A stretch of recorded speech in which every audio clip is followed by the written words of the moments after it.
إن الحمد لله نحمده ونستعينه ونستغفره ونعوذ بالله من شرور أنفسنا ومن سيئات أعمالنا من يهده الله فلا مضل له ومن يضلل فلا هادي له وأشهد أن لا إله إلا الله وحده لا شريك له وأشهد أن محمدا عبده ورسوله يا أيها الذين آمنوا اتقوا الله حق تقاته ولا تموتن إلا وأنتم مسلمون يا أيها الناس اتقوا ربكم الذي خلقكم من نفس واحدة وخلق منها زوجها وبث منهما رجالا كثيرا ونساء واتقوا الله الذي تساءلون به والأرحام إن الله كان عليكم رقيبا يا أيها الذين آمنوا اتقوا الله وقولوا قولا سديدا يصلح لكم أعمالكم ويغفر لكم ذنوبكم ومن يطع الله ورسوله فقد فاز فوزا عظيما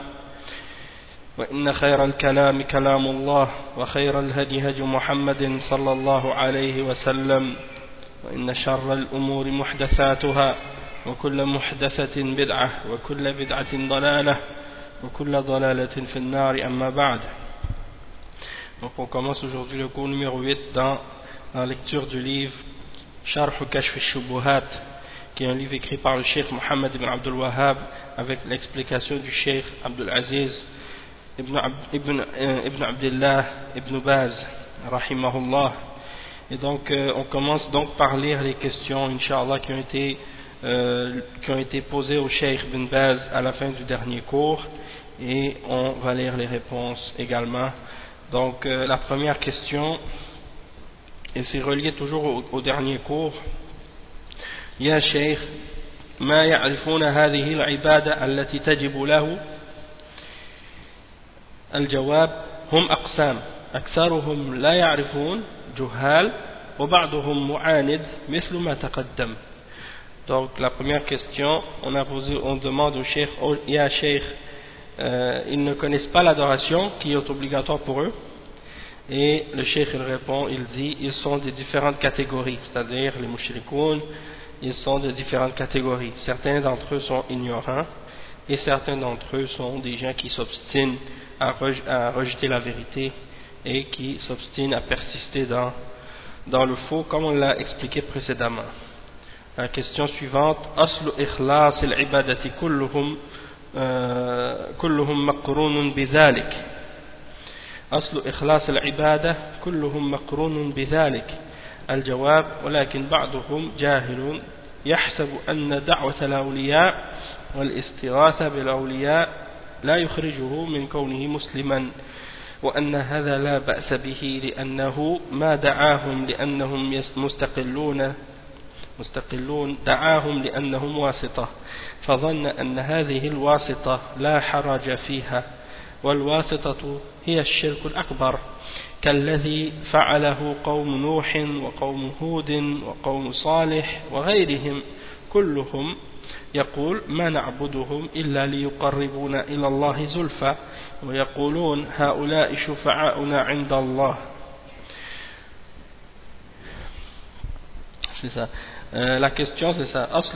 أصل إخلاص العبادة كلهم مقرون بذلك. مقرون بذلك, c'est-à-dire à la base, le fait de purifier l'adoration pour Allah, ils sont tous d'accord avec ça, dans le sens qu'ils affirment tous que c'est ce qu'il faut faire, purifier notre adoration pour qu'elle soit uniquement pour Allah. Le cheikh il répond en disant, certains d'entre eux sont ignorants. Ils pensent que le fait d'invoquer les saints et les hommes pieux et d'appeler les saints au secours, qu'ils pensent que ça ne les fait pas sortir de l'islam, et que ça ne fait pas quitter le fait d'être musulman, ça ne fait pas sortir de l'islam. Et ils pensent qu'il n'y a pas de problème de faire ça, parce qu'ils ne les invoquent pas dans le but avec l'idée qu'ils sont indépendants, c'est-à-dire ils ne les invoquent pas, c'est-à-dire ils n'invoquent pas les awliya, les saints et les hommes pieux avec l'idée que ces hommes pieux-là sont indépendants, que c'est eux qui peuvent gérer ou régler le problème indépendamment d'Allah. Ils les invoquent comme étant des intermédiaires, c'est-à-dire Ils pensent qu'il n'y a pas de problème. Du moment qu'ils considèrent que ce sont des intermédiaires, ils pensent que ça c'est pas grave. Toutefois, le cheikh il dit, mais l'intermédiaire, ça c'est le shirk majeur. Le fait de prendre cet intermédiaire-là entre toi et Allah dans l'adoration, c'est ça qui est en réalité le shirk majeur. Comme ce que faisait le peuple de Noé, le peuple de Hud, le peuple de Salih, et ainsi que beaucoup d'autres également. Ils faisaient tous ce genre de shirk en prenant des intermédiaires entre eux et Allah dans l'adoration. Et il mentionne les versets dans lesquels Allah subhanahu wa ta'ala dit ce qui signifie à propos des mushrikines, nous ne les adorons que pour qu'ils nous rapprochent un peu plus d'Allah. Et également lorsqu'ils disent ce qui signifie ceux-là sont nos intermédiaires auprès d'Allah. Donc c'est pour mentionner que c'était toujours les mêmes shubuhat. La prochaine question, بعض القبوريين أو المشركين هذه الأيام قد يحصرون العبادة في الصلاة لذلك لا يصلون لغير الله ولو فعلوا غير ذلك. الجواب هذا من الجهل. الله جل وعلا قال وقضى ربك ألا تعبدوا إلا إياه وقال فإياي فاعبدون وإياي فارهبون ويا أيها الناس اعبدوا ربكم ما خص الصلاة فقط وما خلقت الجن والإنس إلا ليعبدون ادعوا ربكم تضرعا وخفية إنه لا يحب المعتدين. Donc le cheikh, on lui a posé la question en disant que certains d'entre les gens qui adorent les tombes aujourd'hui et les mushrikines de nos jours, parfois ils limitent l'adoration à la salat. Ils pensent que l'adoration ça se limite uniquement au fait de faire la salat et ils ne font pas la salat pour autre que Allah. Alors ils s'imaginent que du moment qu'ils n'ont pas prié à Allah, donc ils n'ont pas fait le shirk, et même s'ils font d'autres choses que ça, c'est-à-dire qu'ils font d'autres adorations que celle-là. Le cheikh il répond, il dit ça c'est de l'ignorance. Il dit ça c'est de l'ignorance. Allah Jalla wa Ala, il dit dans le Coran ce qui signifie et ton Seigneur a ordonné que tu n'adores que lui. Et ça c'est le verset 23 dans Al-Isra. Dans le verset 56 dans Al-Ankabut, il dit Fa'iyaya fa'abudun, c'est-à-dire alors c'est que moi que vous devez adorer. Il n'y a que moi que vous devez adorer. Et dans le verset 40 dans Surat Al-Baqarah, Fa'iyaya farhabun, ce n'est que moi que vous devez craindre. Et le verset 21 dans Surat Al-Baqarah, ô vous les hommes, adorez votre Seigneur. Donc Allah subhanahu wa ta'ala n'a pas spécifié que c'était seulement la salade qu'il fallait rendre pure pour Allah et faire uniquement la salade pour Allah. Allah subhanahu wa ta'ala a spécifié que c'est l'adoration en général, toute forme d'adoration, peu importe laquelle. Donc toutes les formes d'adoration doivent être uniquement pour Allah seul. Et il mentionne le verset dans Al-Ankabut, dans Al-Zariyat, le verset 56. وَمَا خَلَقْتُ الْجِنَّ وَالْإِنسَ إِلَّا لِيَعْبُدُونَ وَمَا خَلَقْتُ الْجِنَّ وَالْإِنسَ إِلَّا لِيَعْبُدُونَ. Je n'ai créé les djinns et les hommes que pour qu'ils m'adorent. Et le verset 55 dans Surat Al-A'raf, invoquez votre Seigneur en toute humilité et en secret, certes il n'aime pas les transgresseurs.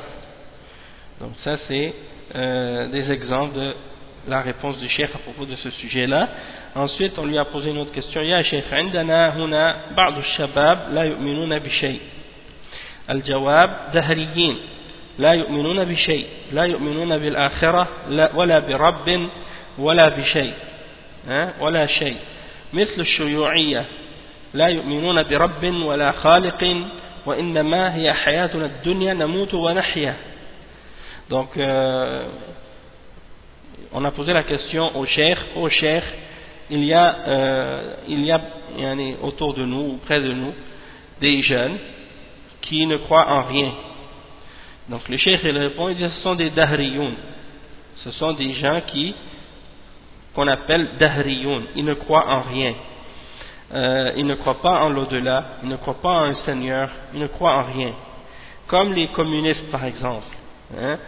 Ils ne croient pas en un seigneur, ils ne croient pas en un créateur, ils disent que notre vie présente, hein, il n'y a que la vie présente, on vit et on meurt.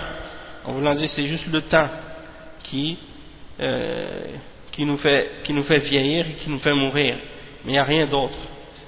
Donc c'est des matérialistes, hein? Ad-Dahriyoun, c'est des matérialistes, des gens qui ne croient pas en rien, c'est des purs athées. Ensuite on a posé une autre question au cheikh: هل هم مشركون يا شيخ؟ الجواب: هذا أعظم، هذا أقبح، هذا كفر الإلحاد، هذا كفر الجحد، هذا الكفر الجحد والإلحاد، هذا كفرهم أعظم من كفر قريش. فالشيوعيون هم الملحدون ما يؤمنون برب ولا خالق ولا رازق، يصير كفرهم أكبر.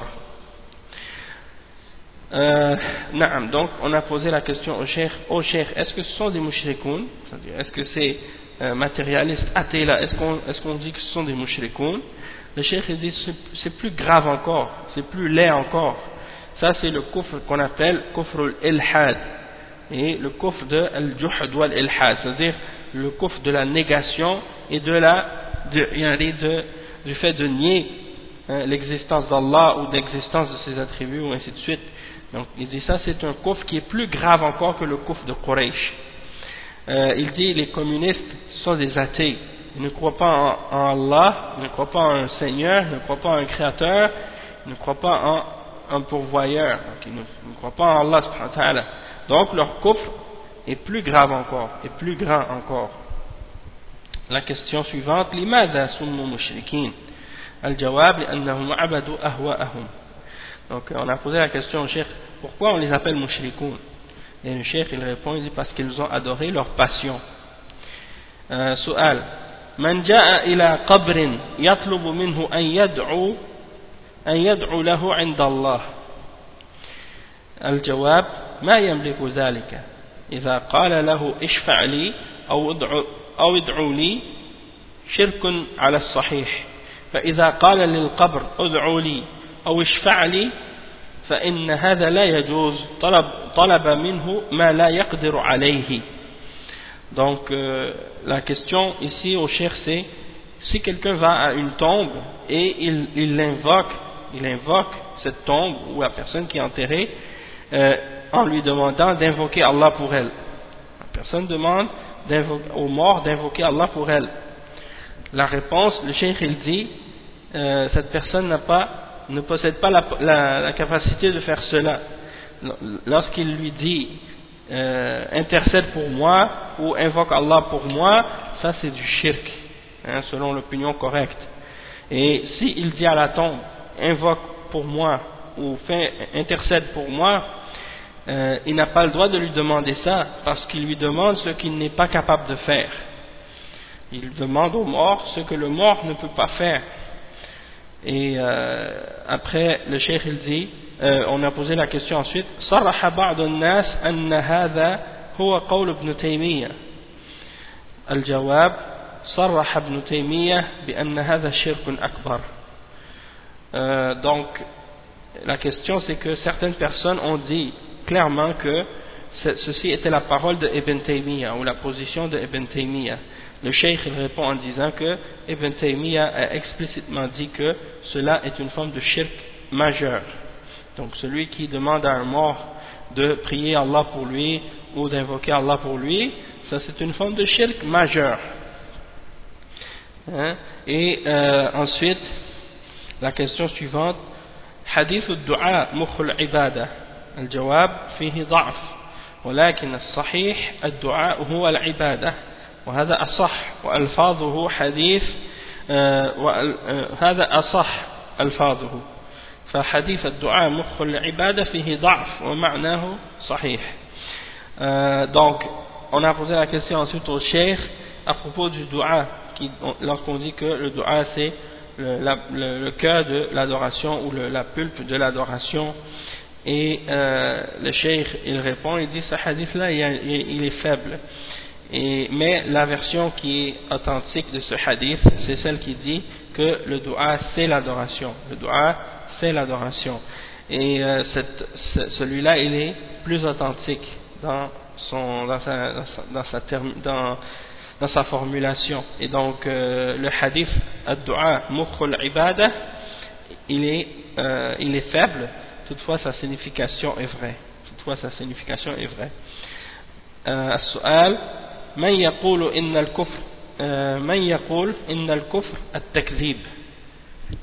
الجواب هذا جاهل مركب نسأل الله العافية فلو سب الله وما كذبه يكون كافرا.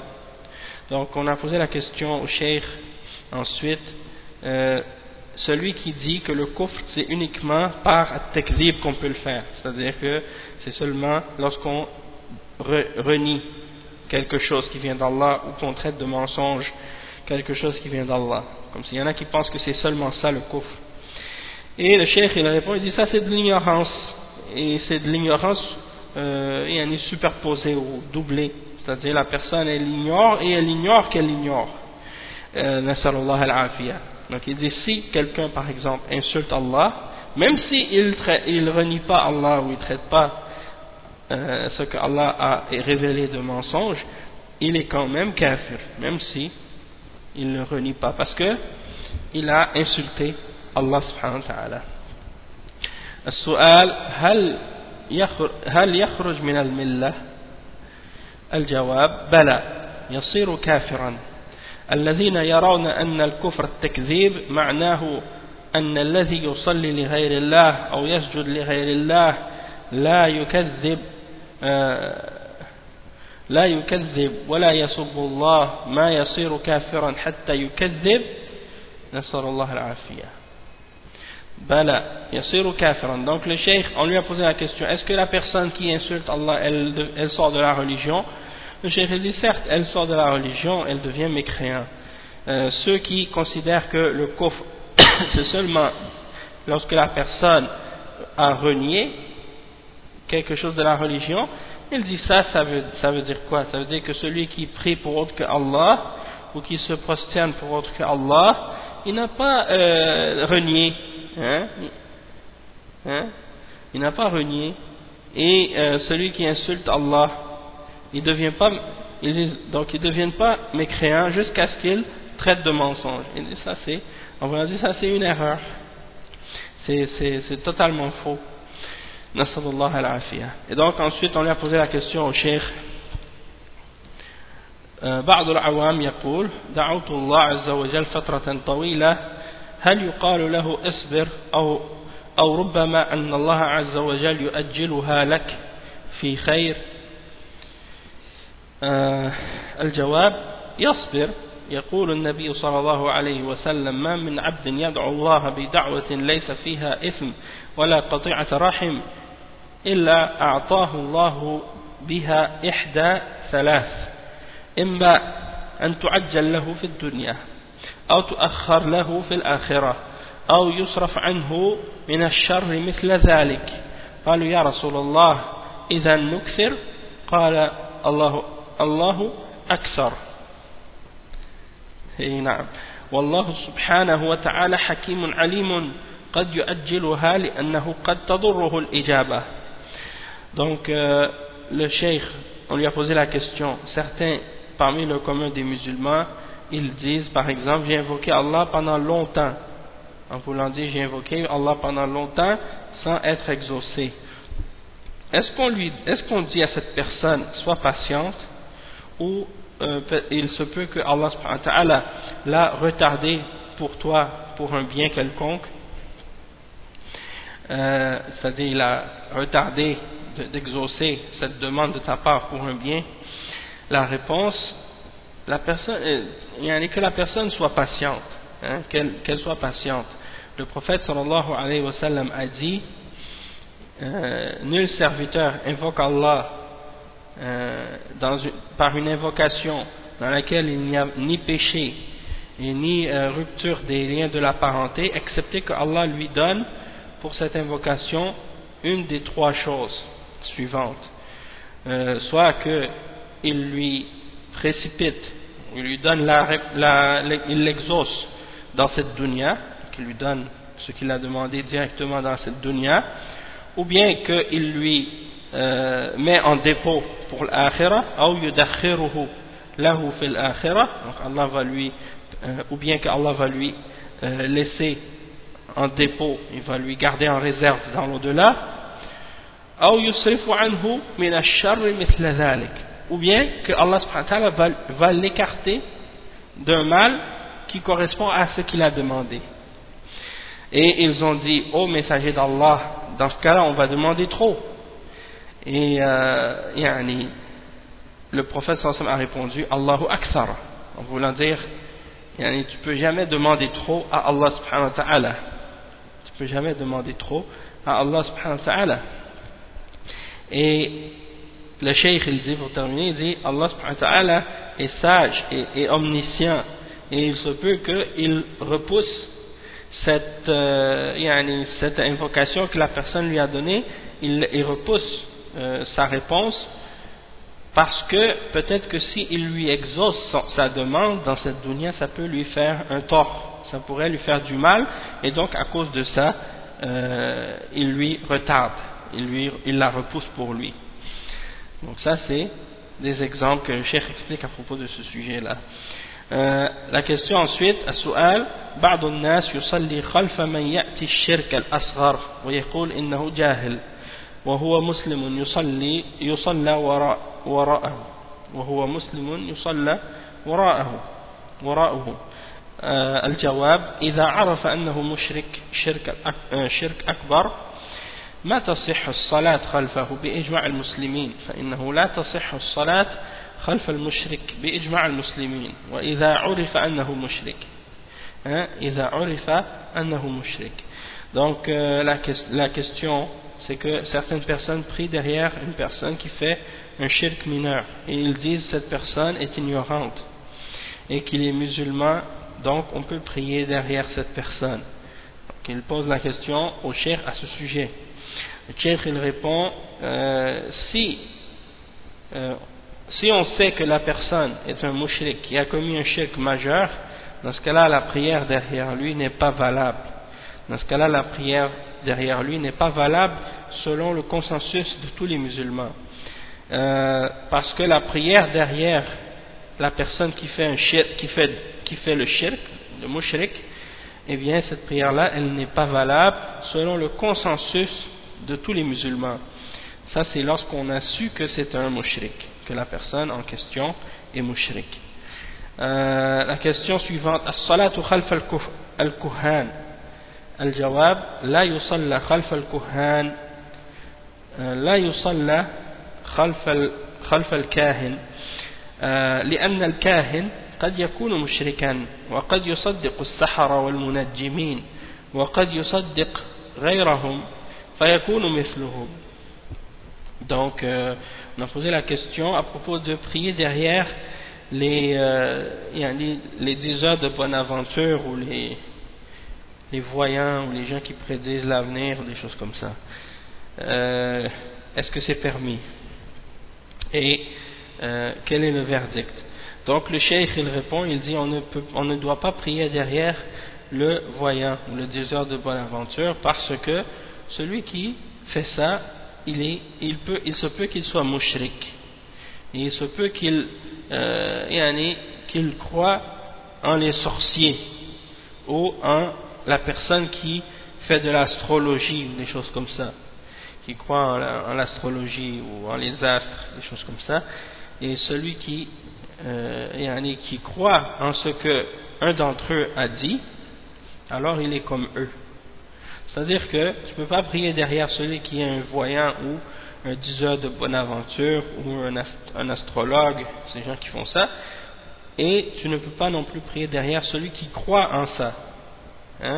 Qui croit en ce genre de choses, qui croit en la sorcellerie, qui croit en celui qui fait qui dit l'astrologie, qui croit en l'astrologie ou des choses comme ça.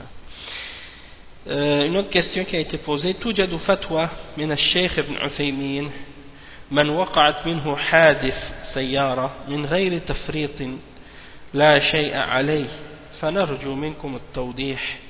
الجواب: هذا هو الراجح لأنه ما فرط، يمشي مشيه العادي ما فرط، إنما يلزمه الكفارة أو الدية إذا كان للتفريط بمثل السرعة أو غيرها يعني بسبب منه وهذا هو الراجح. Donc le cheikh, on lui a dit qu'il y a une fatwa du cheikh Ibn Uthaymin qui dit que celui qui a fait un accident de voiture sans que ce soit une négligence de sa part, alors il n'a rien il n'y a rien contre lui, il n'a rien à payer ou il n'a pas de peine contre lui. Et on aimerait une clarification. Et le cheikh il répond, il dit ceci c'est l'opinion correcte à ce sujet-là. Du moment que la personne elle a fait cet accident sans que ce soit dû à une négligence de sa part, il roulait de façon normale, il n'a pas fait d'excès. Dans ce cas-là, la seule chose qu'il doit payer c'est la kafara, l'expiation, ou bien la diya lorsque il a été négligent. Par exemple, il a été trop vite ou des choses semblables. C'est-à-dire à cause de quelque chose que c'est lui qui l'a causé. Et ça c'est l'opinion la plus correcte à ce sujet. Une autre question ensuite: Dua Allah عند القبر. الجواب: بدعة. الدعاء عند القبر بدعة والصلاة عند القبر بدعة. Donc on a posé la question au cheikh de faire le dua auprès d'une tombe, c'est-à-dire d'invoquer Allah auprès d'une tombe. Et le cheikh il répond, il dit ça c'est une bid'a. Le fait d'invoquer Allah auprès d'une tombe, ça c'est une bid'a. Et le fait de faire la salat près d'une tombe, ça aussi c'est une bid'a. C'est une bid'a parce que ça peut amener au shirk. Et c'est très dangereux à cause de ça. Tandis que celui qui prie auprès d'une tombe et qui prie à cette tombe, qui fait des doigts auprès de la tombe et qui prie à la tombe elle-même ou à celui qui est enterré dans cette tombe, eh bien ça c'est une forme de shirk majeur. Tandis que s'il fait juste prier près de cette tombe, ça c'est bid'a. Parce qu'il y en a qui prient près de la tombe, ils pensent que la prière auprès de la tombe elle a plus de valeur, ou qu'elle risque plus d'être exaucée ou des choses de ce genre. Mais il prie à Allah seulement, donc ça c'est une bid'a dans ce cas-là. On a posé une autre question au cheikh: ماذا يعني المؤلف عند قوله الدعاء هو مخ العبادة؟ هل الدعاء هو أصل التوحيد؟ الجواب: الدعاء مخ العبادة، الدعاء من أصل العبادة. قال الله جل وعلا: ادعوني أستجب لكم. وقال: إن الذين يستكبرون عن عبادتي سيدخلون جهنم داخرين. سماه عبادة. Donc, le cheikh, on lui a posé la question: qu'est-ce que l'auteur veut dire lorsqu'il dit que l'invocation c'est la pulpe de l'adoration ou le centre de l'adoration? Est-ce que le dua c'est la base du tawhid? Et le cheikh il répond, il dit le dua c'est le centre de l'adoration, c'est-à-dire que ça fait partie des fondements de l'adoration, ça fait partie des bases de l'adoration. Allah subhanahu wa ta'ala il dit: invoquez votre Seigneur, invoquez-moi et il va vous répondre.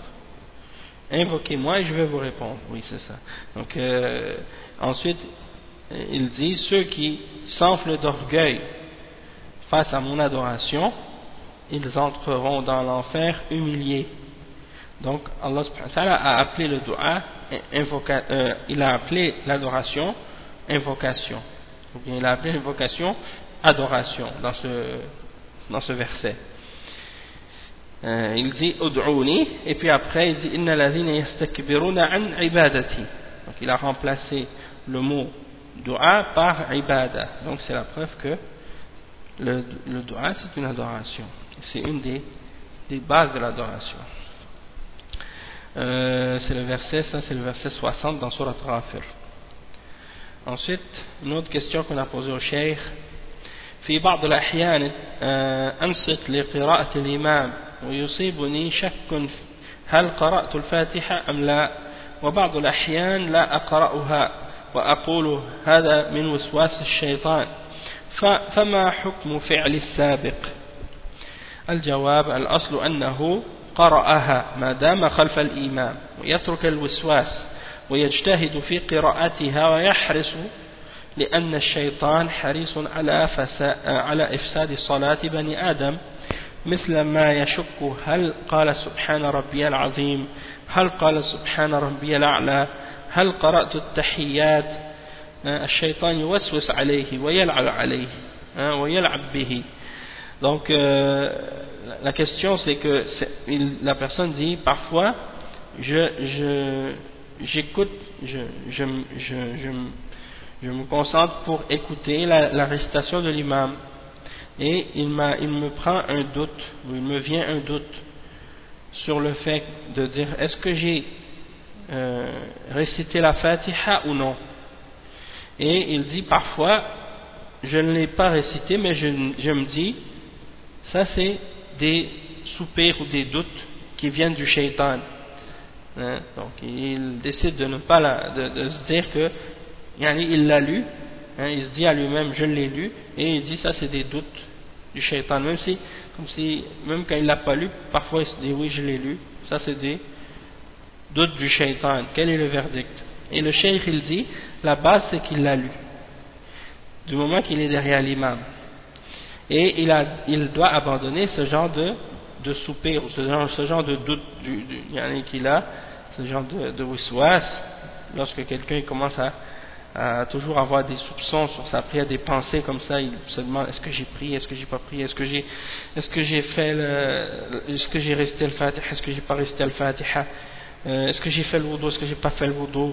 Il lave dans la prière, parfois il va faire son wudu, il lave son bras, après il arrive à son pied, il dit est-ce que j'ai lavé mon bras, est-ce que j'ai pas lavé mon bras. Ça c'est le shaitan parfois qui vient mettre des wiswas dans sa tête, qui vient lui soupirer des idées comme ça, des doutes, pour lui faire perdre sa prière. Et le shaitan il fait beaucoup d'efforts pour faire en sorte que la prière de l'homme soit invalide, ou bien pour la rendre nulle, essayer de faire croire qu'elle n'est pas bonne ou qu'elle est nulle. Et le cheikh il dit comme ce genre de doute de la personne, est-ce que j'ai dit Subhana Rabbi al-Azim, ou est-ce que j'ai dit Subhana Rabbi al-A'la, ou est-ce que j'ai récité At-Tahiyat. Donc ça c'est le shaitan qui veut jouer avec la personne, donc il ne doit pas donner d'importance à ce wiswas, et il continue sa prière. Une autre question, et donc la question suivante c'est وإذا لم يقرأ الفاتحة في الصلاة الجهرية الجواب تلزمه ولا يتعمد تركها إلا إذا كان جاهلا فيتحملها الإمام.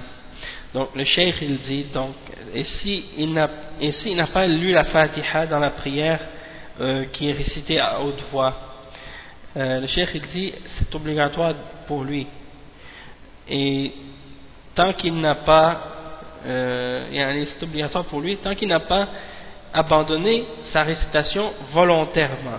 S'il n'a pas abandonné volontairement, dans ce cas-là,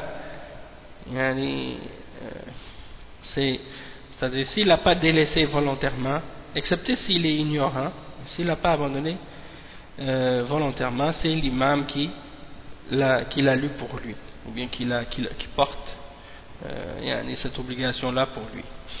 Al-Jawab, فإذا لم يستطع أن يقرأها, s'il n'est pas capable de la réciter. Al-Jawab, لا يلزمه أن يقرأها ولو قرأها الإمام، ولكن إن كان يتعمد تركها يعلم الحكم الشرعي تبطل صلاته، على الصحيح أما إذا كان ناسيا أو جاهلا فلا بأس. Le cheikh il dit, si la personne elle n'est pas capable de la réciter la Fatiha, il dit c'est pas obligatoire pour lui dans ce cas-là qu'il la récite, même si l'imam l'a récité, mais il dit, mais celui qui fait exprès de la laisser alors qu'il connaît le hukm, le verdict dans la charia, dans ce cas-là sa prière n'est pas valable selon l'opinion correcte. Toutefois s'il ne l'a pas récité par oubli ou bien par ignorance, alors dans ce cas-là il n'y a pas de problème. Donc ça c'est la fin des questions qui ont été posées au cheikh à propos de la question de la salat. Maintenant on va lire le texte de Kashf al-Shubuhat. Donc on est arrivé maintenant au texte de Kashf al-Shubuhat pour la partie qui suit, qu'est-ce qu'on a expliqué au dernier cours. Donc le cheikh Muhammad ibn Abdul Wahhab rahimahullah, il dit ensuite il dit قل فإن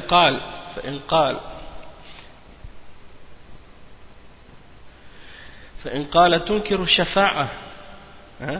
شفاعة رسول الله صلى الله عليه وسلم وتتبرأ منها فقل لا أنكرها ولا أتبرأ منها بل هو صلى الله عليه وسلم الشافع المشفع وأرجو شفاعته ولكن الشفاعة كلها لله كما قال تعالى قل لله الشفاعة جميعا ولا تكون إلا من بعد إذن الله كما قال جل وعلا من ذا الذي يشفع عنده إلا بإذنه ولا يشفع في أحد إلا من بعد أن يأذن الله فيه كما قال جل وعلا ولا يشفعون إلا لمن ارتضى وهو لا يرضى إلا التوحيد كما قال جل وعلا ومن يبتغي غير الإسلام دينا فلن يقبل منه فإذا كانت الشفاعة كلها لله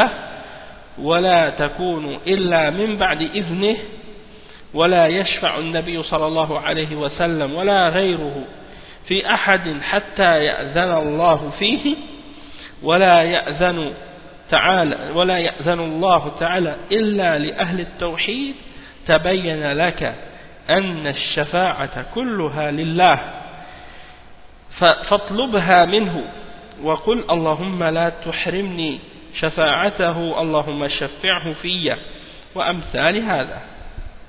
Donc ça c'est la cinquième shubha,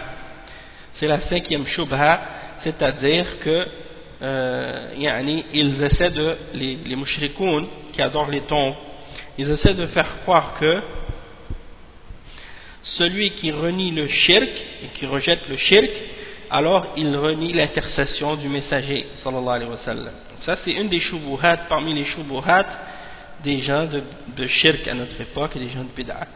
Ils essaient de faire croire aux gens que lorsqu'on appelle au tawhid et qu'on interdit le shirk, ça veut dire que on interdit l'intercession ou on rejette l'intercession du prophète sallallahu alayhi wa sallam. Et ça fait partie des éléments que les gens de bid'ah parmi les soufiyas et les ahbash et beaucoup d'autres parmi les gens de bid'ah, ils propagent à propos de ceux qu'ils appellent les wahhabiyas. Et ça fait partie de leurs accusations et de leurs mensonges contre le cheikh Muhammad ibn Abdul Wahhab. Ils disent à ces gens-là, ils ne croient pas en l'intercession. Ces gens-là, ils ne croient pas en l'intercession du prophète sallallahu alayhi wa sallam. Donc voici l'exemple. Qu'est-ce que le cheikh il dit ici, le cheikh Muhammad ibn Abdul Wahhab? Il dit, et si il te dit, ou si il dit, est-ce que tu renies l'intercession du messager d'Allah sallallahu alayhi wa sallam? Est-ce que tu t'en désaveux? Tu te désavoues de cette intercession? Alors dans ce cas-là, dis-lui et réponds-lui, non, je ne la renie pas et je ne m'en désavoue pas. Et en fait, le messager sallallahu alayhi wa sallam, il est l'intercesseur, celui à qui on va donner l'intercession. Et j'espère en son intercession. Mais l'intercession, elle appartient tout entière à Allah subhanahu wa ta'ala lui seul.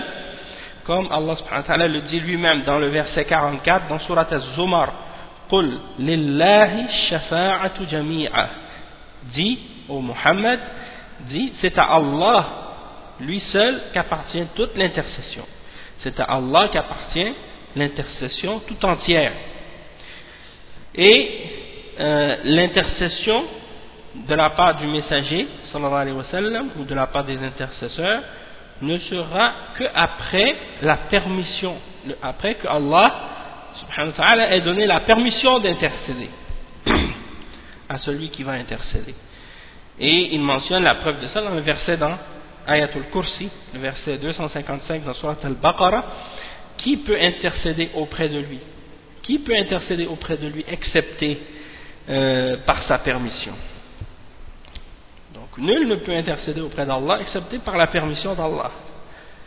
Et il mentionne ensuite, il dit, et il ne pourra pas non plus intercéder en faveur de quiconque excepté après que Allah ait permis qu'on intercède pour cette personne. Et il mentionne comme preuve de ça le verset 28 dans Surat Al-Anbiya, dans lequel Allah subhanahu wa ta'ala il dit وَلَا يَشْفَعُونَ إِلَّا لِمَنِ ارْتَضَى, c'est-à-dire que les messagers ils ne pourront intercéder que pour ceux de qui Allah a été satisfait. Okay. Et ensuite il dit وَلَا يَرْضَى إِلَّا التَّوْحِيدِ, et Allah subhanahu wa ta'ala n'est satisfait que du tawhid. Il y a des gens qui sont sur le tawhid. Il mentionne comme preuve de ça le verset 85 dans Surat Al-Imran, dans lequel Allah subhanahu wa ta'ala il dit et quiconque recherche une religion autre que l'islam, alors elle ne sera pas acceptée de lui. Donc si quelqu'un recherche une religion autre que l'islam, c'est-à-dire une religion autre que le tawhid, autre que l'unicité d'Allah et l'adoration d'Allah seul, il le rejette de ce qui est adoré en dehors de lui.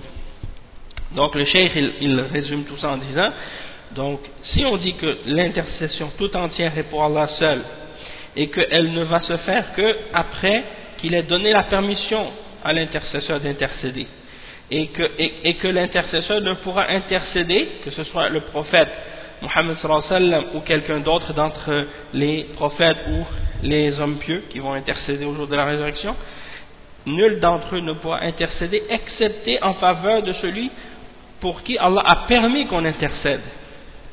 Et Allah ne permettra pas qu'on intercède pour quelqu'un d'autre que les gens du tawhid. Donc, si tu as compris ça, eh bien tu as compris que l'intercession tout entière appartient à Allah seul. Alors, si tu as compris ça, alors demande l'intercession à Allah directement. Ne demande pas l'intercession à quelqu'un d'autre que Allah. Et dit par exemple, donc il donne des exemples de dua à faire pour demander l'intercession. Il dit, ô Allah, ne me prive pas de son intercession. Ô Allah, fais qu'il intercède en ma faveur. C'est-à-dire des duas de ce genre. Donc on voit que dans ces duas, dans cette invocation, la demande est faite à Allah seul. Et on demande à Allah directement pour que l'intercession nous soit donnée. On ne demande pas à une créature. On demande seulement au Créateur. Donc ça c'est la réponse. Et la sixième shubha, c'est que ils disent anna nabi sallallahu alayhi wa sallam u'tiya shafa'a wa annaha tutlabu minhu. Donc ils prétendent que, étant donné que le prophète sallallahu alayhi wa sallam, Allah va lui donner l'intercession, donc ils prétendent qu'on a le droit de lui demander. On a le droit de lui demander à lui. Et le cheikh il mentionne ça, il dit فَإِنْ قَالَ النَّبِيُّ صلى الله عليه وسلم أُعْطِيَ الشَّفَاعَةَ وَأَنَا أَطْلُبُهُ مِمَّا أَعْطَاهُ اللَّهُ. Donc ils disent que le prophète sallallahu alayhi wa sallam, on lui a donné la shafa'a, et moi je lui demande de ce que Allah lui a donné, en voulant dire il lui a donné, donc c'est à lui, je peux lui demander.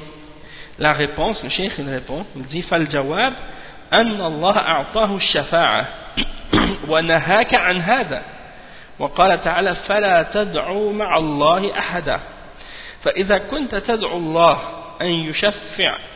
أن يشفع نبيه فيك فأطعه في قوله فلا تدعوا مع الله أحدا وأيضا فإن الشفاعة أعطيها غير النبي صلى الله عليه وسلم فصح أن الملائكة يشفعون والأولياء يشفعون والأفراد يشفعون أتقول إن الله أعطاهم الشفاعة فأطلبها منهم فإن قلت هذا رجعت إلى عبادة الصالحين التي ذكر الله في كتابه وإن قلت لا بطل قولك أعطاه الله الشفاعة وأنا أطلبه مما أعطاه الله.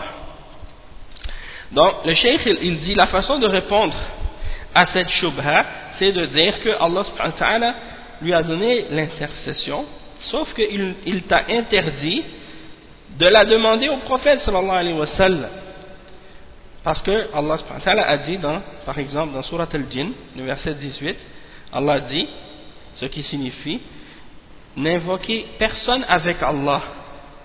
Donc si tu invoques Allah et que tu lui demandes de faire qu'il fasse intercéder son prophète pour toi, donc quand tu invoques Allah, tu obéis à Allah en demandant à Allah lui-même qu'il fasse que son prophète puisse intercéder pour toi. Donc, si tu fais ça, alors obéis-lui également lorsqu'il te dit de n'invoquer personne avec lui. C'est-à-dire ne demande pas l'intercession au prophète sallallahu alayhi wa sallam, mais demande-la à Allah seul. N'invoque personne avec Allah.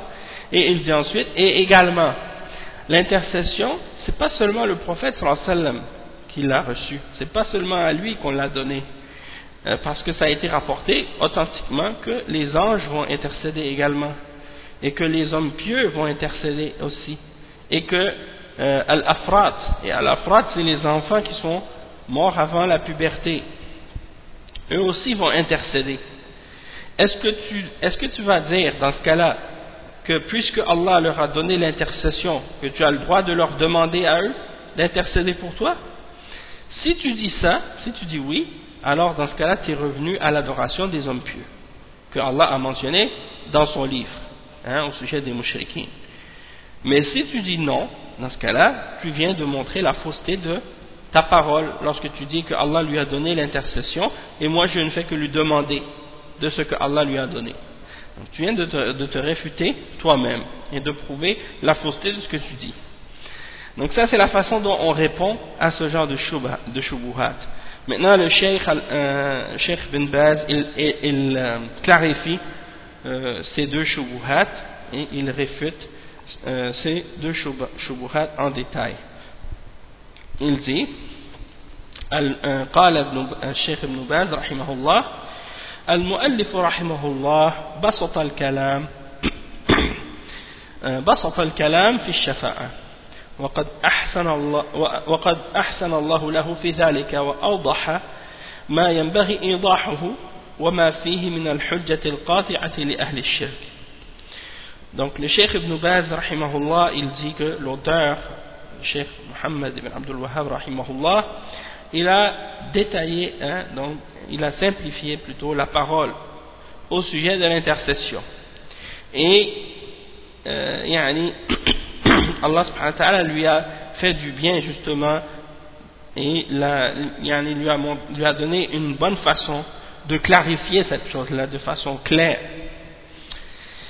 et il a clarifié donc ce qui était nécessaire de clarifier et il a mentionné ce qui était une preuve tranchante contre les gens du shirk dans sa parole. فإنه إذا قال أنا أطلب من الرسول صلى الله عليه وسلم الشفاعة أتنكر الشفاعة شفاعة الرسول أتبرأ منها أو أتتبرأ منها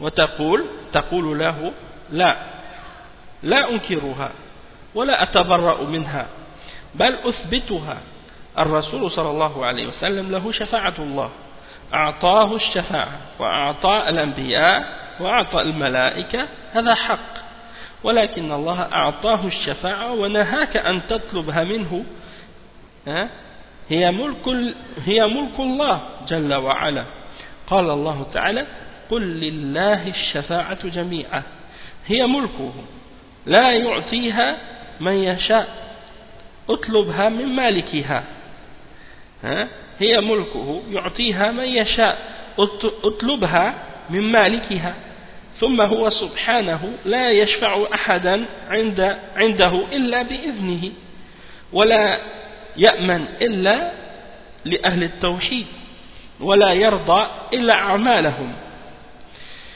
وطلبها من الشخص من النبي صلى الله عليه وسلم أو من الفرد أو من الملك أو من الولي طلب ممن لا يملك المالك هو الله قل لله الشفاعة جميعا ثم هو وقوع في الشرك لأن طلبهم الاستغاثة بهم والنذر لهم هذا من الشرك.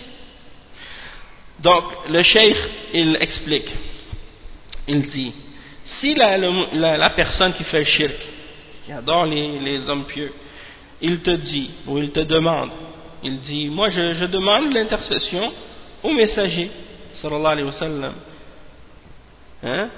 et il dit est-ce que tu renies l'intercession du messager, est-ce que tu t'en désavoues, est-ce que tu la renies?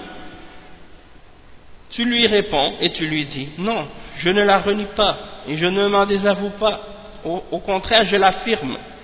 Et le messager sallallahu alayhi wa sallam, il possède une intercession, Allah subhanahu wa ta'ala lui donne l'intercession et il a donné également l'intercession aux prophètes et il l'a donné aussi aux anges, ça c'est vrai, ça c'est la vérité, mais Allah subhanahu wa ta'ala lui a donné l'intercession. Par contre, il t'a interdit de la demander aux messagers et aux prophètes, parce que c'est quelque chose qui appartient uniquement à Allah Jalla wa Ala. C'est la propriété d'Allah seul.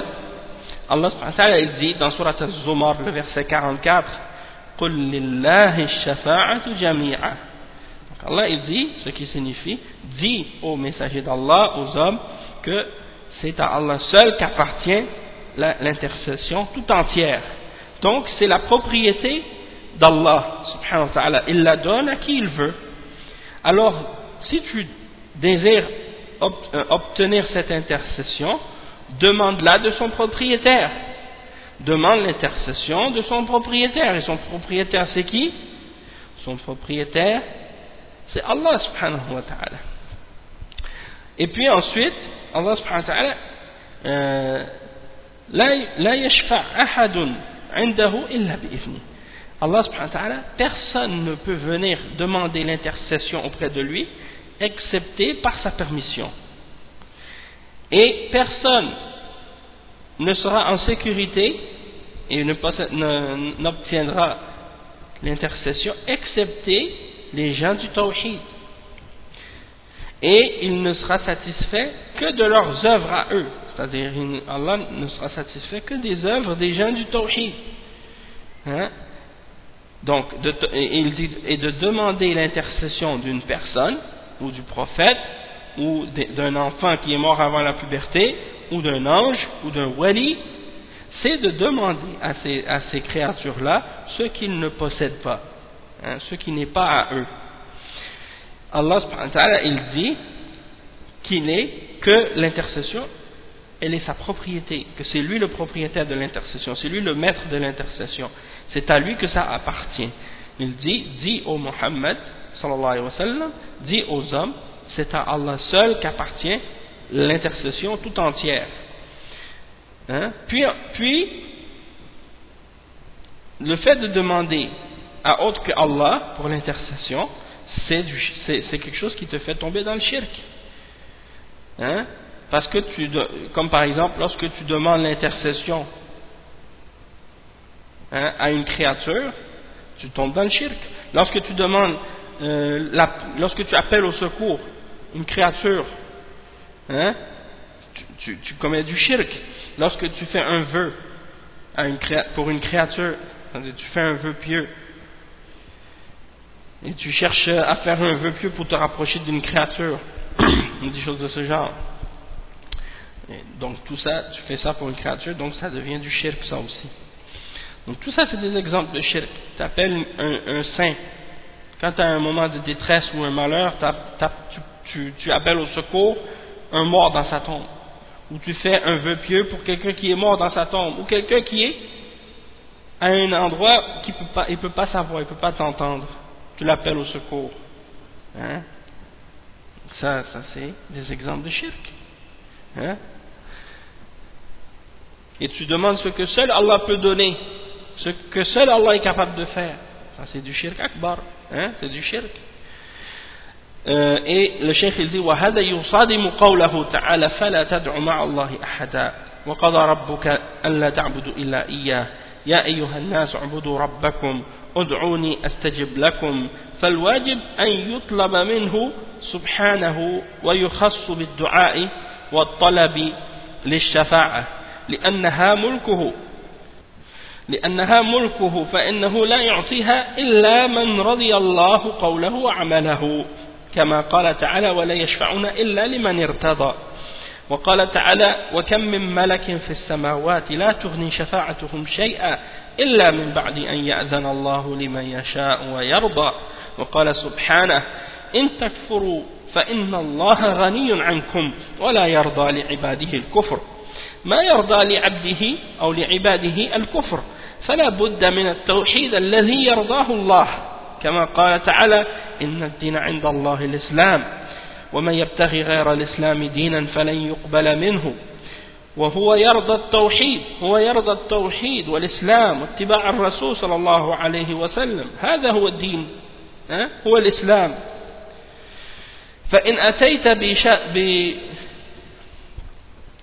فإذا أتيت به شفع فيك مع الناس أهل التوحيد في دخول الجنة فإن دخلت النار بالتقدير بذنوبك كنت من أهل شفاعته إذا مت على التوحيد والإسلام فالحاصل إن قالت أتنكر تقول له ما أنكر بل أؤمن بها وأقر بها ولكن لا بد من سؤالها من مالكها والله سبحانه لا يعطيها إلا بإذنه ويرضى عمل لا يعطيها إلا بإذنه ويرضى عمله لمن له الشفاعة ولا يشفعون إلا لمن ارتضى وهو سبحانه لا يرضى إلا أهل التوحيد وما يرضى الشرك.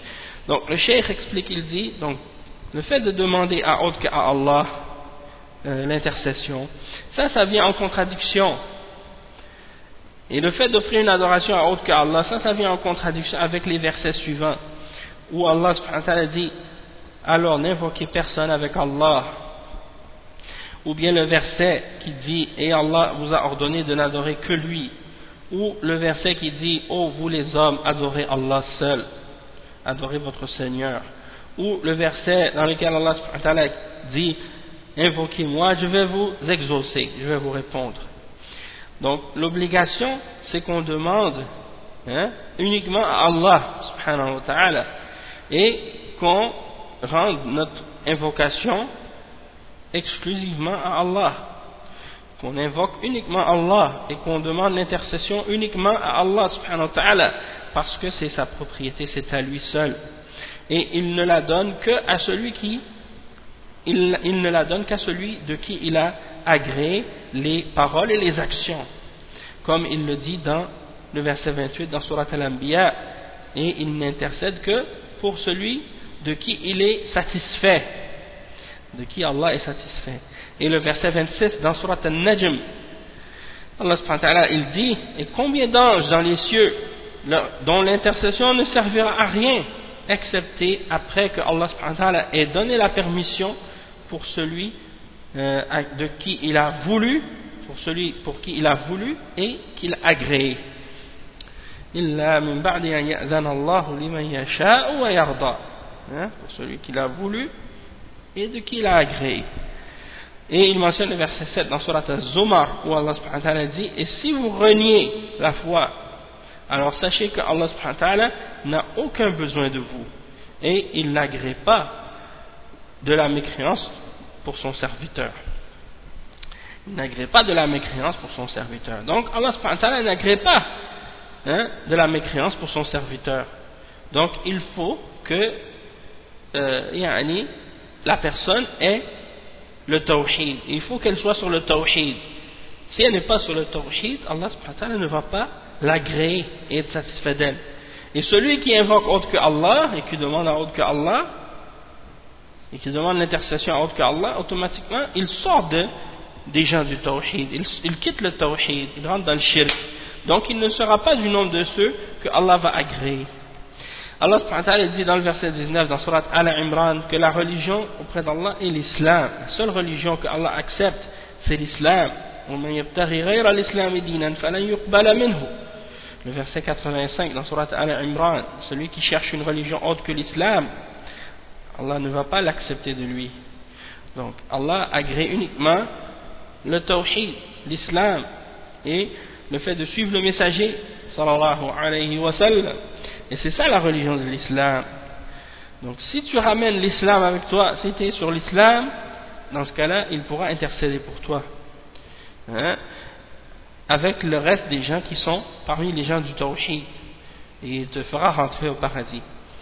Et si, supposons que tu rentres en enfer à cause de tes péchés, et que tu étais sur le tawhid lorsque tu es mort, et que tu étais sur l'islam et le tawhid lorsque tu es mort, eh bien tu feras partie des gens de l'intercession, parce que tu es mort sur le tawhid. Donc, le cheikh dit, qu'est-ce qu'on peut dire donc pour résumer tout ça, c'est que s'il te demande, est-ce que tu nies l'intercession, tu lui dis, non, je ne renie pas l'intercession, je crois en l'intercession et je l'affirme, mais il faut demander l'intercession à celui qui la détient, c'est-à-dire Allah subhanahu wa ta'ala, et il la donne uniquement après sa permission, après qu'il ait donné la permission, et qu'il ait agréé l'action de celui à qui on donne l'intercession, celui à qui on intercède pour lui aussi. Donc wala yashfa'una illa liman irtada. Donc ils ne peuvent intercéder que pour celui que Allah a agréé. Et Allah n'agrée que les gens du tawhid, et il n'agrée pas les gens du shirk. Il dit كما قال تعالى إن الله لا يغفر أن يشرك به وقال تعالى إن الشرك لظلم عظيم وقال تعالى إن تكفروا فإن الله غني عنكم ولا يرضى لعباده الكفر من ذا الذي يشفع عنده إلا بإذنه وكم من ملك في السماوات لا تغني شفاعتهم شيئا إلا من بعد أن يأذن الله لمن يشاء ويرضى والشفاعة في الموقف لا تحصل إلا بعد إذنه سبحانه أما الشفاعة في الجنة بعد إذنه ثم الشفاعة في العصاة بعد إذنه فأنت أدعو الله وأخلص له العبادة وأبشر بالشفاعة والرسول صلى الله عليه وسلم وأعطيها غيره أيضا وأعطيها الأولياء والملائكة لهم شفاعة غير الشفاعة العظمى غير الشفاعة في أهل المعاصي. ما تقول إني أطلب من الملائكة والأولياء وإن قلت هذا وقعت في الشرك وفي عبادة الصالحين التي أوضحت سابقا أنها شرك، وإن قلت لا يجوز هذا هو الصواب وهذا هو الحق مع النبي صلى الله عليه وسلم ومع غيره. طلب الشفاعة إنما هي من الله سبحانه وتعالى، وأنت تأخذ بالأسباب وتتقي الله وتؤمن به وتوحده سبحانه وتترك الإشراك به وتجتهد في ترك المعاصي، ومع هذا تقول اللهم شفع في نبيك، اللهم شفع في عبادك الصالحين، اللهم شفع في أفراطي. هذا كله مع الطاعة والاستقامة لا تدل بنفسك وعملك ولا تأمن ولا تمن على الله ولا تعجب بعملك. احذر من الغلو والركون إلى عملك والمن بعملك والإدلاء به ولكن دائما ترى أنك مقصر حتى يقبل الله منك وحتى يرحمك وحتى يقبل منك عملك وحتى يقبل منك عملك. Donc le cheikh il explique ensuite, il dit Allah subhanahu wa ta'ala il dit dans le Coran donc Allah subhanahu wa ta'ala ne pardonne pas à celui qui fait le shirk avec lui, celui qui meurt sur le shirk sans se repentir, Allah n'acceptera pas ses œuvres. Inna Allah la yaghfiru an yushraka bih. Et il dit Inna shirka la dhulmun azim, le shirk c'est la plus grande des injustices, verset 13 dans Surat Luqman. Et il mentionne le verset qu'on a mentionné tout à l'heure, et si vous reniez la foi en Allah, alors sachez qu'Allah n'a aucun besoin de vous et il n'agrée pas de la mécréance pour son serviteur. Et le verset 255 dans Al-Baqarah, qui peut intercéder auprès de lui excepté par sa permission. Et le verset 26 dans Surat An-Najm, et combien d'anges dans les cieux dont l'intercession ne servira à rien excepté après que Allah subhanahu wa ta'ala ait permis et pour celui pour qui il a voulu et de qui il a agréé, les œuvres et les paroles et ainsi de suite. Donc, ensuite il dit que l'intercession lors du jugement dernier, au jugement dernier, lorsque les hommes seront tous debout devant Allah subhanahu wa ta'ala, elle ne pourra se produire l'intercession que après la permission d'Allah. En ce qui concerne l'intercession dans le paradis, ça aussi c'est après la permission d'Allah. Puis l'intercession pour les pécheurs, c'est après sa permission. Donc toi demande à Allah et purifie ton adoration pour Allah seul et réjouis-toi par la suite de cette intercession. Réjouis-toi par la suite que tu auras cette intercession. Le messager sallallahu alayhi wa sallam, on lui a donné l'intercession et d'autres également l'ont reçu, ont reçu l'intercession, c'est-à-dire ils pourront intercéder au jour de la résurrection.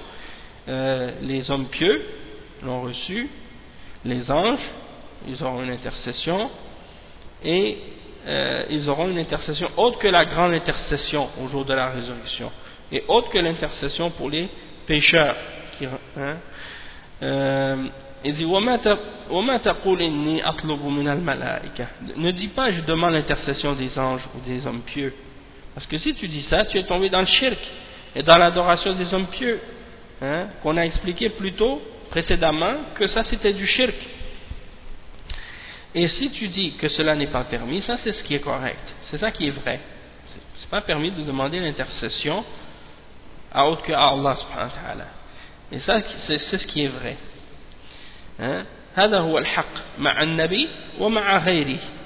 C'est-à-dire tu n'as pas le droit de demander l'intercession, que ce soit avec le prophète sallallahu alayhi wa sallam, tu ne demandes pas au prophète sallallahu alayhi wa sallam, et tu ne demandes pas aux autres non plus, c'est-à-dire tu ne demandes pas aux anges ou aux autres prophètes et messagers ou aux hommes pieux ou ainsi de suite. Tu demandes l'intercession uniquement à Allah subhanahu wa ta'ala parce qu'elle appartient uniquement à Allah.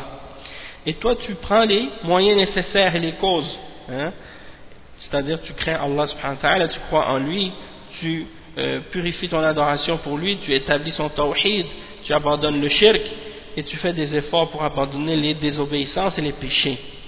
Et malgré tout ça, tu dis oh Allah, fais que ton prophète intercède pour moi. Oh Allah, je te demande que tu fasses que tes serviteurs pieux intercèdent pour moi. Oh Allah, fais que mon enfant qui est mort avant la puberté soit un intercesseur pour moi au jour de la résurrection.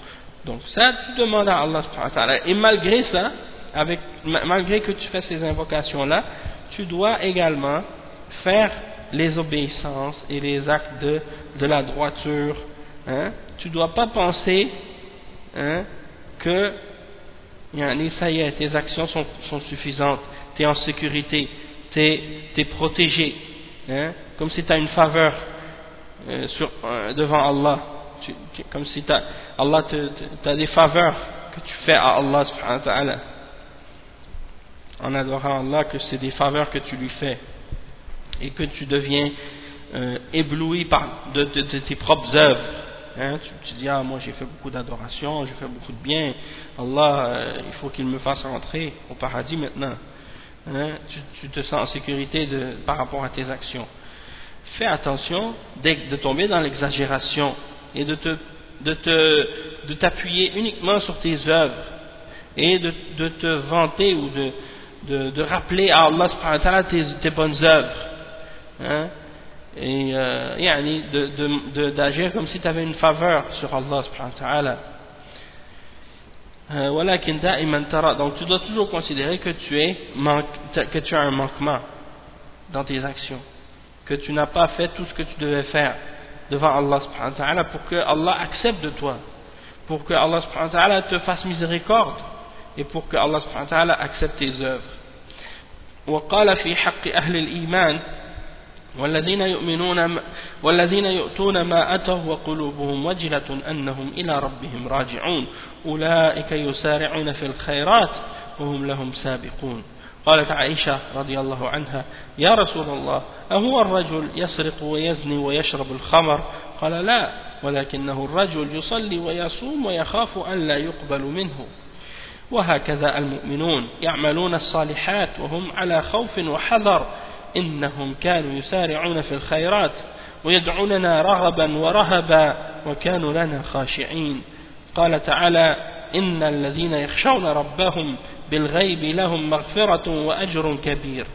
وقال تعالى إن الذين هم من خشية ربهم مشفقون والذين هم بآيات ربهم يؤمنون والذين هم بربهم لا يشركون والذين يؤتون ما أتوا وقلوبهم وجلة يعني خائف ومشفق أنهم أي من أجل إيمانهم إلى ربهم راجعون وأنهم ملاقوه أولئك يسارعون في الخيرات وهم لها سابقون.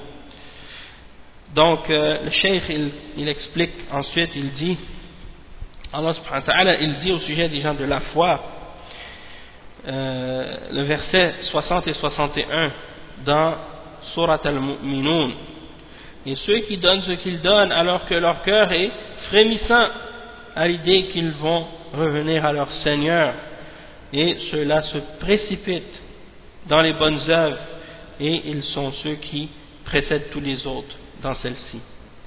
Et Aïcha radiyallahu anha, donc quand elle a entendu ce verset-là, elle a dit: ô messager d'Allah, est-ce que ce verset parle de l'homme qui vole et qui fait la fornication ou l'adultère et qui boit de l'alcool, hein? Ils font des œuvres et ils donnent ce qu'ils donnent et leur cœur est frémissant à l'idée de retourner à leur Seigneur. Est-ce que c'est celui qui fait des péchés, qui vole, qui fait le zina et qui boit de l'alcool? Le messager d'Allah sallallahu alayhi wa sallam a répondu, il a dit non. Plutôt c'est l'homme qui prie et qui jeûne et qui craint que ces œuvres-là ne seront pas acceptées de lui. Donc c'est pas les gens qui font les péchés, hein? C'est les gens qui font le bien et qui font la prière, qui font le jeûne et tout, les bonnes œuvres, mais qui ont peur que leurs œuvres ne soient pas acceptées d'Allah subhanahu wa ta'ala. Donc le croyant il doit toujours être comme ça. Il doit faire les bonnes œuvres et il doit toujours avoir la crainte et avoir peur et prendre des précautions. Et il mentionne le verset 90 dans Surat al-Anbiya, dans lequel Allah subhanahu wa ta'ala dit: innahum kanu yusari'una fil khayrat, c'est-à-dire ils se précipitaient et faisaient la course entre eux dans les bonnes œuvres, et ils nous invoquaient par amour et par crainte, et ils étaient humbles envers nous. Et il mentionne le verset 12 dans Surat al-Mulk, dans lequel Allah subhanahu wa ta'ala dit: ceux qui craignent leur Seigneur, hein, alors qu'ils ne l'ont jamais vu, hein, ils auront un pardon et une grande récompense. Alladhina yakhshawna rabbahum bil ghaib, alors qu'ils ne l'ont pas vu. Il y en a d'autres qui interprètent en disant alors ceux qui craignent leur Seigneur bil ghaib, c'est-à-dire lorsque personne ne les voit, hein. Donc c'est deux façons de comprendre le verset. Et il mentionne ensuite le verset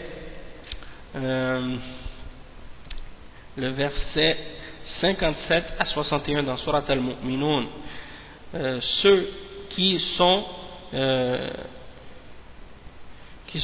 remplis de peur et de crainte de leur Seigneur, sont pris d'effroi, hein, à cause de la crainte de leur Seigneur, et ceux qui croient en les signes de leur Seigneur, et ceux qui ne font pas d'association de shirk avec leur Seigneur, et ceux qui donnent ce qu'ils donnent alors que leur cœur est frémissant, c'est-à-dire leur cœur, il y a dans leur cœur de la peur et de la crainte, hein, annahum, c'est-à-dire à cause de leur foi, qu'ils vont retourner à leur Seigneur et qu'ils vont le rencontrer.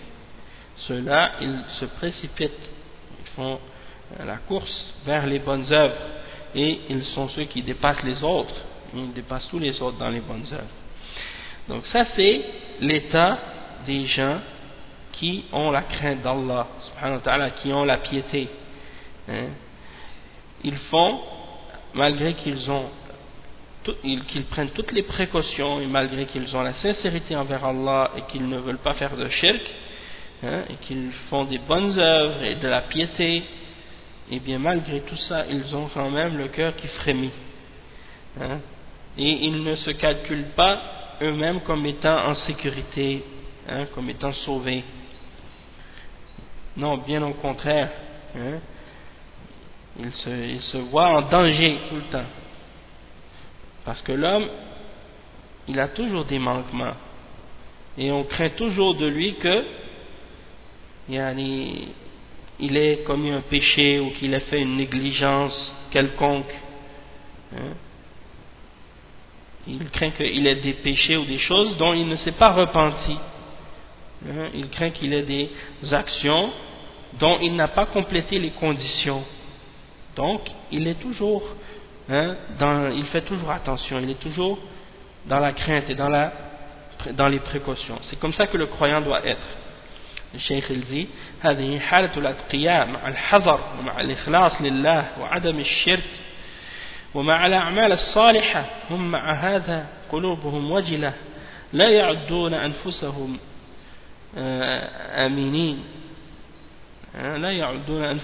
آمنين بل على خطر لأن الإنسان محل التقصير يخشى من ذنب فرط منه ويخشى من أشياء لم يتب منها ويخشى من عمل ما أتم شروطه وهو على حذر هكذا المؤمن يؤتون ما أتوا وقلوبهم وجلة أنهم إلى ربهم راجعون ليسوا على أمان لا يخافون وإن كان المؤمن يعلم أن من مات على الإسلام فهو على خير ولكن على خطر من شر المعاصي. Donc le cheikh il dit, donc ils donnent ce qu'ils ont donné en sadaqa ou en aumône ou les bonnes choses qu'ils ont fait, ils le font alors que leur cœur frémit, ils sont remplis de crainte à l'idée de rencontrer leur Seigneur alors qu'ils vont revenir à lui. Donc le cheikh il dit, ils ne se sentent pas en sécurité, hein, ils ne sont pas sans crainte, et donc c'est ainsi que le croyant doit être, hein, il sait que celui qui meurt sur l'islam, bien sûr, le croyant qui meurt sur l'islam, il sait qu'il est sur le bien, il est sur quelque chose de bien, mais quand même il a toujours un danger par rapport au mal du péché qu'il a pu faire ou des péchés qu'il a pu commettre.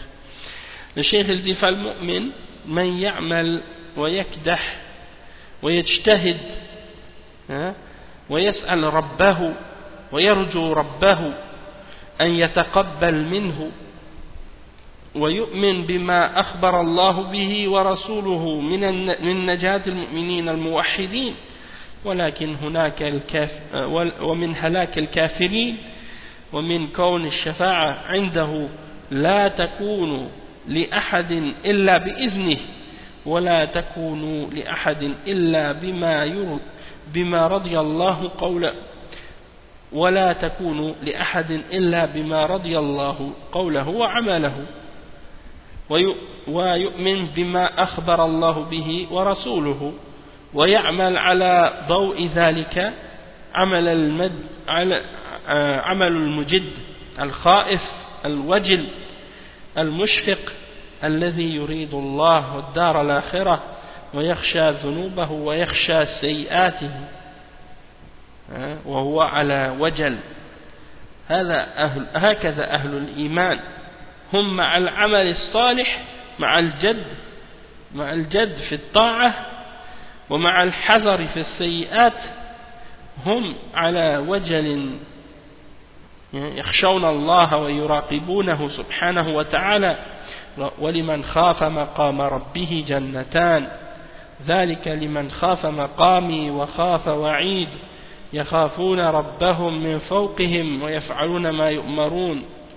Donc le cheikh il dit que le croyant il fait les bonnes œuvres, il fait des efforts, il se dirige vers son Seigneur, il lui demande, il a l'espoir en son Seigneur que Allah accepte, il demande à Allah que Allah accepte ses œuvres de sa part, et il croit en ce que Allah a donné comme information et de ce que le messager d'Allah sallallahu alayhi wa sallam a donné comme information du fait que les croyants qui sont sur le tawhid vont être sauvés et que les kuffars sont dans la perdition et qu'ils vont périr.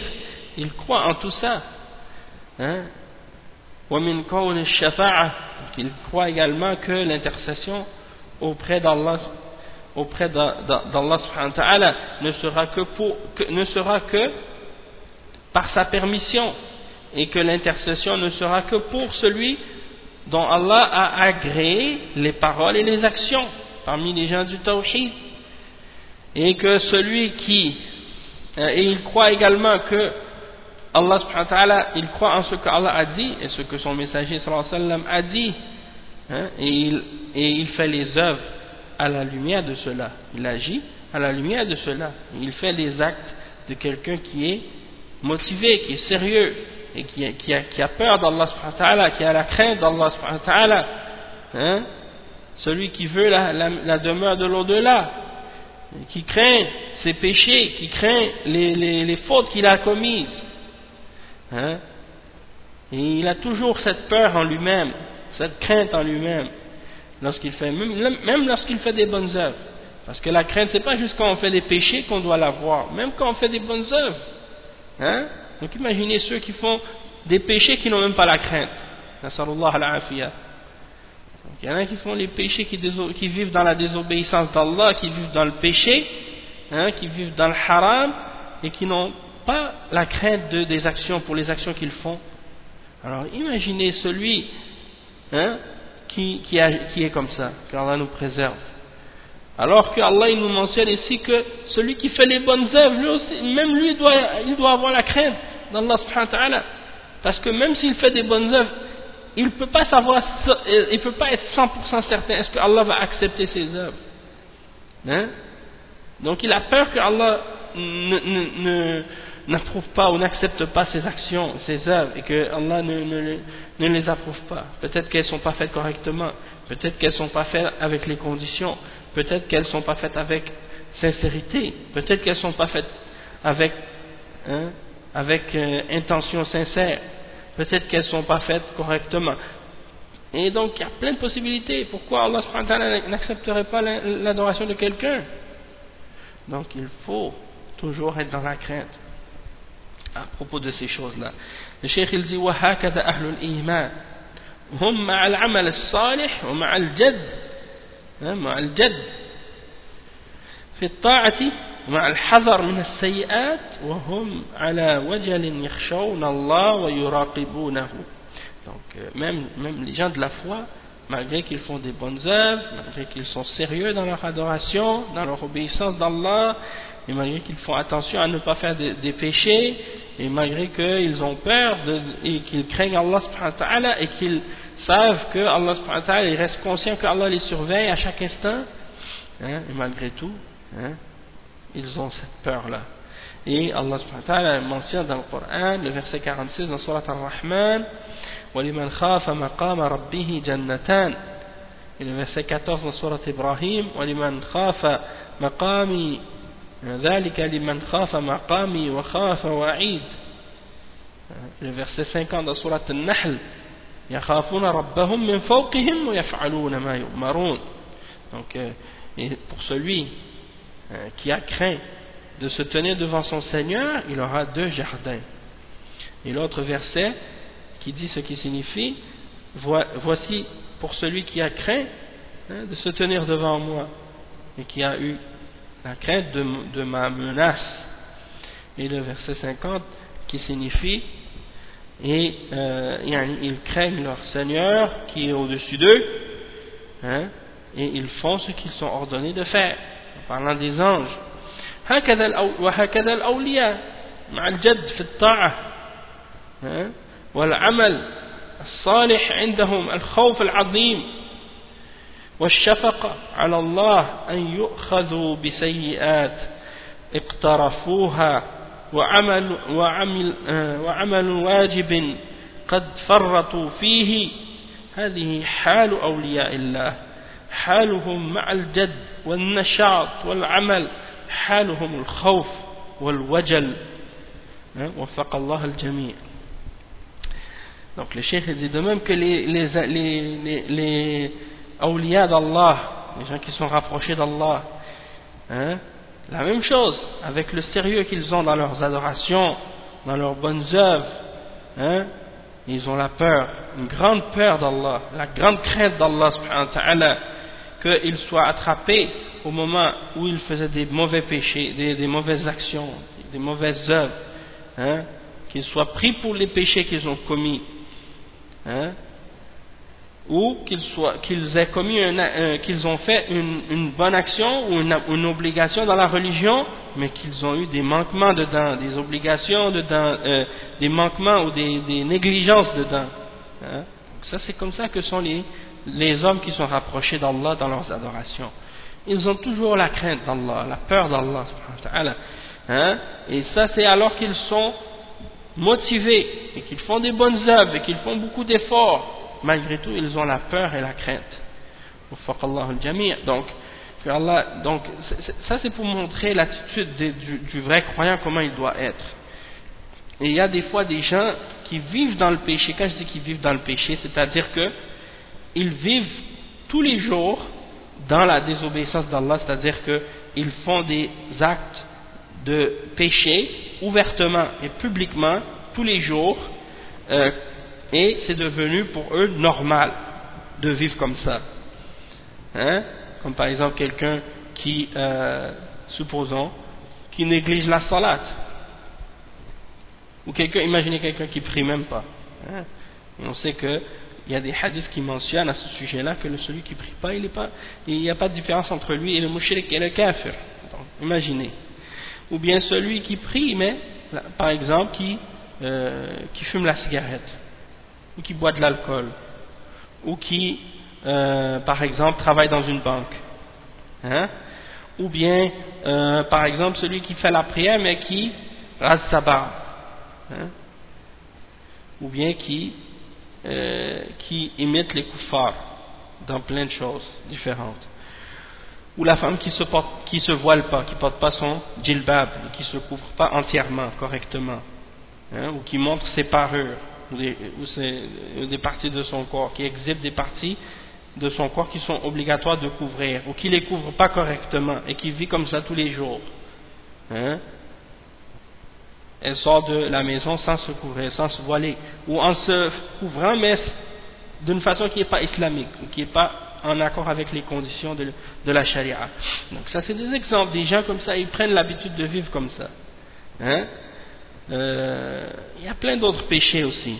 Donc, et puis, ces gens-là, souvent tu les vois, en apparence tu les vois, tu ne peux pas savoir. Allah, peut-être que certains d'entre eux, ils sont remplis de remords.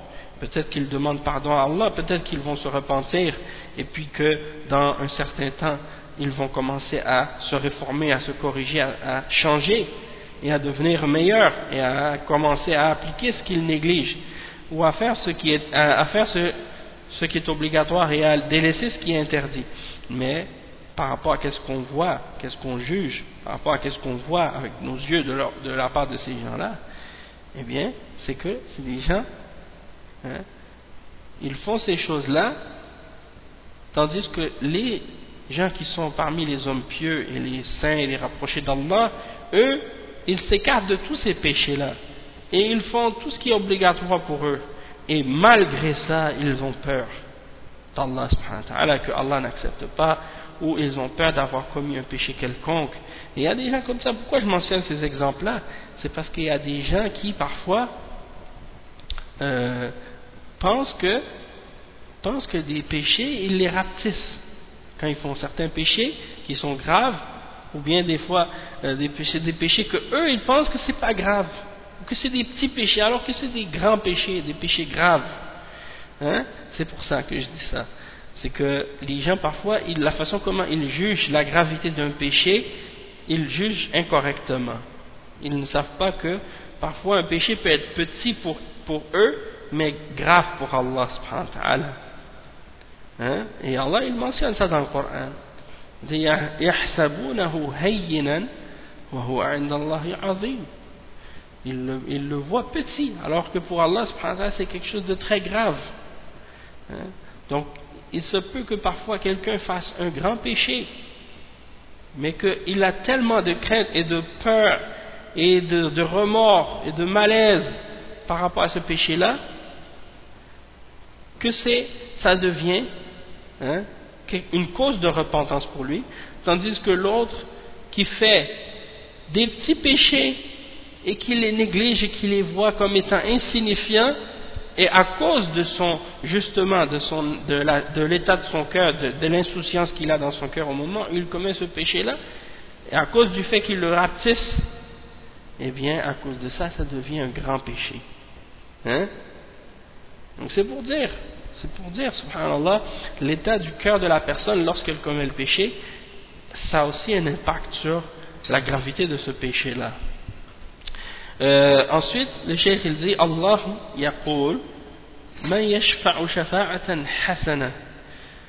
والنبي صلى الله عليه وسلم يقول في الحديث الصحيح الذي رواه البخاري ومسلم أو أحدهما يقول اشفعوا تؤجروا. وقد شفع في بريرة وهي امرأة جارية عتيقة من تواضعه صلى الله عليه وسلم. وقد اعتقتها عائشة رضي الله عنها وكان لها زوج عبد مملوك فاختارت نفسها. قالت ما بي، وكان يسمى مغيثا، وكان يحبها كثيرا وكان يبكي، فلما رأى النبي صلى الله عليه وسلم حاله وحبه لها أتاها وقال لها يا بريرة لو أنك قبلته وصبرت معه. قالت يا نبي الله تأمرني أو تشفع؟ وهي تفهم. قال لا ما أمرك ولكن أشفع. قالت لا حاجة لي فيه. Donc le cheikh il veut montrer maintenant ici que il y a des intercessions par rapport à qu'est-ce qu'on peut faire dans la dunya, entre les hommes, des intercessions, le fait d'intercéder, une personne intercède pour quelqu'un d'autre dans les affaires de la dunya dans cette vie, ça c'est quelque chose qui est permis, qui est une bonne action, comme c'est mentionné dans le verset 85 dans Surat An-Nisa. Allah subhanahu wa ta'ala il dit quiconque intercède d'une bonne intercession, c'est-à-dire que supposons que tu connais quelqu'un qui cherche un travail et que tu connais bien ton patron, donc tu vas voir ton patron et tu lui parles pour lui. Tu dis à ton patron, je connais quelqu'un, c'est un bon travailleur, il connaît bien son domaine, il pourrait vraiment être un bon atout pour la compagnie, et ainsi de suite. Et donc tu vas voir ton ami, puis tu lui dis, viens maintenant j'ai parlé pour toi, donc il va t'engager. Ça c'est un exemple d'intercession dans les affaires de la dunya. Ça c'est permis de faire ça, et au contraire, non seulement c'est permis, mais c'est une bonne action que tu fais. Tout ce que tu peux faire comme ça de bien pour quelqu'un à cause de ton statut, de ton poste ou de ta situation, ou dans peu importe les bonnes choses que tu es capable de faire pour aider les gens, Donc le fait d'intercéder dans ces choses-là, c'est quelque chose de bien. Il mentionne également que le prophète sallallahu alayhi wa sallam a dit dans un hadith authentique rapporté par Al-Bukhari et Muslim, ou bien un des deux, que le prophète sallallahu alayhi wa sallam a dit: intercédez, vous serez récompensés. C'est-à-dire, faites des intercessions les uns pour les autres, pour aider les gens, et vous serez récompensés par Allah subhanahu wa ta'ala. Et il mentionne aussi l'exemple lorsqu'il a intercédé par rapport à Barira. Et Barira, c'était une jeune femme esclave que Aïcha radiallahu anha avait libérée. Et cette esclave avait un époux qui était lui aussi esclave. Mais lorsqu'elle a eu sa liberté, elle avait le choix de le garder, de rester avec lui ou de se séparer de lui.